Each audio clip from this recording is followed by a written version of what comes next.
আসসালামু আলাইকুম ওয়া রাহমাতুল্লাহ। নাহমাদুহু ওয়া নুসাল্লি আলা রাসূলিহিল কারীম। খেলাফত মজলিস ফেনী শহর শাখার আজকের এই কর্মী সমাবেশের সম্মানিত সভাপতি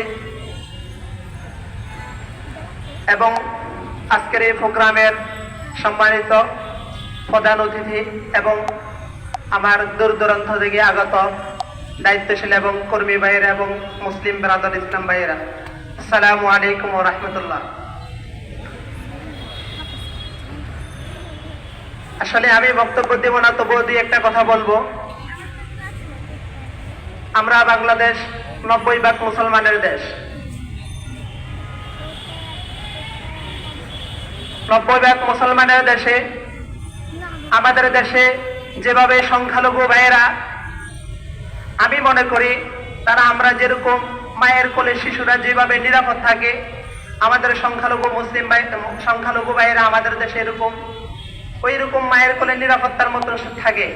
কিন্তু আমাদের পার্শ্ববর্তী দেশ ইন্ডিয়াতে যেভাবে আমাদের মুসলিম ভাইদের উপর নির্যাতন করা হয়, ওই তুলনায় যদি আমাদের বাংলাদেশে সংখ্যালঘু ভাইদের উপর যদি আমি মনে করি যদি মুসলিমরা যদি থুতুয়া ফেলে, তাহলে তবুও সংখ্যালঘু ভাইরা টিকে থাকবে না।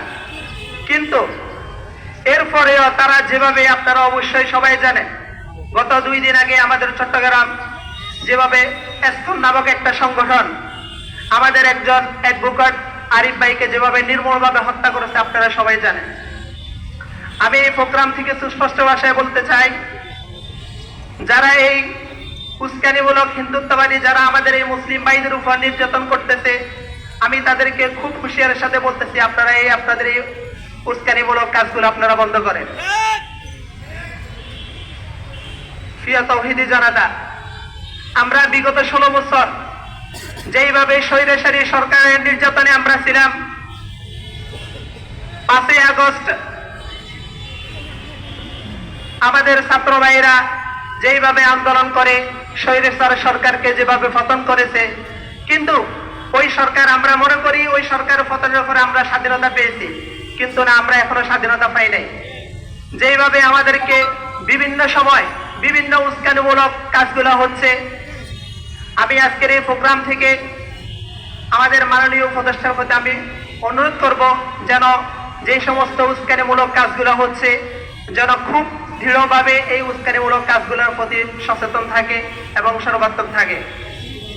আমি আজকের এই প্রোগ্রামকে সফল এবং সমৃদ্ধ করার জন্য সকল দায়িত্বশীল ভাইদেরকে উদ্বুদ্ধ করে আমি আমার সংক্ষিপ্ত বক্তব্য এখানে শেষ করছি। নাসরুম মিনাল্লাহি ওয়া ফাতহুন করিম।